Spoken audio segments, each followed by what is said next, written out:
असली ताकत है। देखिए कैसे ट्रेंड बदल रहा है। आज की राजनीति में अगर किसी चीज की सबसे ज्यादा मांग है तो वो एक समर्पित और रचनात्मक इंस्टाग्राम सेल है।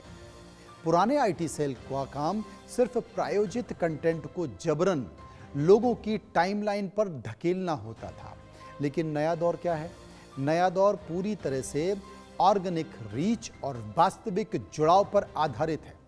अब राजनीतिक पार्टियां समझ चुकी हैं कि लाखों रुपए खर्च करके ट्रेंड कराए गए हैशटैग युवाओं के दिमाग पर कोई असर नहीं छोड़ते हैं। जो नए इंस्टाग्राम सेल का काम अब राजनीतिक बयानों को 15 सेकंड के बेहद आकर्षक और मनोरंजक वीडियो में बदलना है। यहां पर भारी भरकम शब्दों की जगह लोकल क्रिएटर्स, बैकग्राउंड म्यूजिक और सटीक मैसेजिंग का इस्तेमाल किया जाए। जो पार्टियों को इस बदलाव का अपना चुकी हैं, वे चुनाव में बढ़त हासिल कर रही हैं। पुरानी जो तकनीक है, उस तकनीक का भरोसा करने वाले दल अब पिछड़ते जा रहे हैं। राजनीतिक दफ्तरों में बड़े बड़े जो प्रवक्ताओं की जगह अब वीडियो एडिटर्स, मीम मेकर्स और कंटेंट क्रिएटर्स की टीम बैठ रही है, जो इस बात पर पैनी नजर रखती है कि इस समय इंटरनेट पर ट्रेंड क्या हो रहा है और उसे अपनी पार्टी के हक में कैसे इस्तेमाल किया जाए, उसमें ऐसी कौन सी लाइन ऐड की जाए, कौन सा गाना डाला जाए जिससे वो ट्रेंड करने लगे।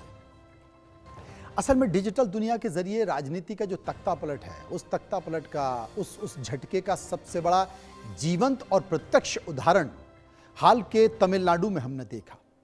वहां के चुनावों में हमने देखा, जहां पर सदियों से पुरानी स्थापित राजनीतिक पार्टियां जैसे डीएमके और एआईएडीएमके के अपने पारंपरिक संसाधन और बड़े जमीनी नेटवर्क पर भरोसा कर रही थी। वहीं पर अभिनेता विजय की जो पार्टी है टीवीके ने एक बिल्कुल अलग और साहसिक रास्ता चुना।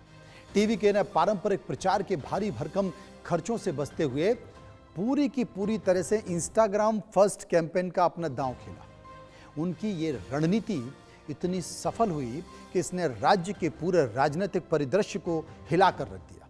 पार्टी ने किसी बड़े आईटी सेल या स्पॉन्सर्ड जो विज्ञापन थे, ऐड थे, उन पर निर्भर रहने की बजाय आम युवा, फैन पेज और स्थानीय क्रिएटर्स के नेटवर्क को अपना सबसे बड़ा हथियार बनाया। अनकट रील्स, सीधे संवाद के दम पर टीवीके ने अपनी पहली ही परीक्षा में स्थापित राजनीतिक दिग्गजों को दिन में तारे दिखा दिए।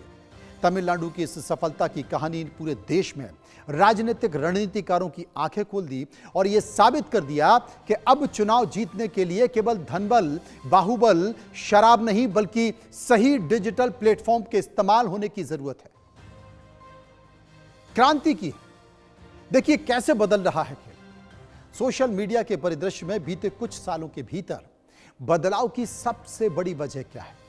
फेसबुक अब मुख्य रूप से अधेड़ हो चुका है, उम्र दराज हो चुका है।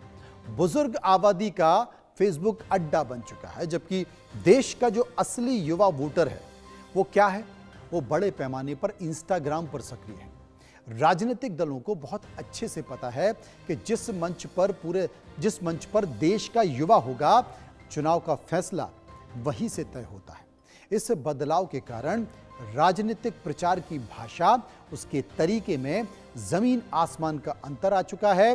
अब पार्टियां सिर्फ गंभीर राजनीतिक बयानबाजी से बच रही हैं, क्योंकि वे जानती हैं कि ऐसा कंटेंट इस नए प्लेटफॉर्म पर तुरंत नकार दिया जाता है। इसकी जगह अब ऐसे वीडियो और मीम्स बनाए जा रहे हैं जो युवाओं को सहजता से आकर्षित कर सकें। सभी छोटी बड़ी पार्टियां अब इंस्टाग्राम के नए एल्गोरिदम को समझने के लिए विशेषज्ञों की मदद ले रही हैं, ताकि उनका कंटेंट ज़्यादा से ज़्यादा युवाओं के फीड तक ऑर्गेनिक रूप से पहुंच सके। यह बदलाव साफ संकेत है कि सोशल मीडिया की राजनीति का केंद्र अब पूरी तरह से बदल चुका। आने वाले समय में अब जो पॉलिटिक्स होगी, जो राजनीति होगी, जो चुनाव होंगे, उनकी भी रणनीति पूरी तरह से बदल जाएगी। ये क्यों है? ये असरदार क्यों है, मैं आपको बताता हूं। यूजर्स की बात हम कर लेते हैं, जो इस्तेमाल करने वाले लोग हैं। उम्र के आधार पर इंस्टाग्राम 18 से 24 वर्ष के जो युवा हैं, वो करीब 33 से 35% हैं जो इंस्टा पर है। 24 से 34 साल के जो युवा हैं, वो 44 से 48% हैं जो इंस्टा पर हैं। 35 से 44 साल के 11 से 13% हैं और 44 वर्ष से ज़्यादा के जो लोग हैं उनकी संख्या कम है, वो करीब 6 से 8% इंस्टा पे हैं, लेकिन फिर भी एक बड़ी आबादी है। डेटा के जरिए मैं पूरी कहानी समझाने की कोशिश करता हूं। असल में मेटा का भारत में जो कुल रीच है वो 55 करोड़ से ज़्यादा है। इंडिपेंडेंट इंस्टाग्राम जो यूजर्स हैं वो 41.4 करोड़ यानी कि 41 करोड़ 40 लाख यानी कि दुनिया में नंबर 1 है। वोट बैंक 80% से अधिक और यूजर बेस 34 वर्ष से कम का है। मतलब इंस्टा पर 34 साल से कम एज के लोग ज्यादा हैं, भरे पड़े हैं। किन नेताओं के कितने फॉलोअर्स हैं ये भी समझ लीजिए।